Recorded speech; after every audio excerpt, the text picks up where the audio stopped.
તો જય માતાજી મિત્રો, આજે અમારી કુળદેવી માં રશીદ માતાની કૃપાથી, અમારી કૃપાભાઈ સતી માતાની કૃપાથી અને અમારા વડીલો, અમારા મા બાપના આશીર્વાદથી અને તમામ અમારા ચાહક મિત્રોના સપોર્ટથી આજે અમે નવીન સાહસ કર્યું છે.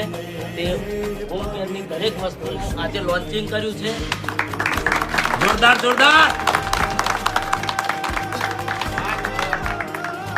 દરેક અમારા ચાહક મિત્રોને કહેવાનું કે જેવો સપોર્ટ કરો છો એવો સપોર્ટ કરજો. જય માતાજી.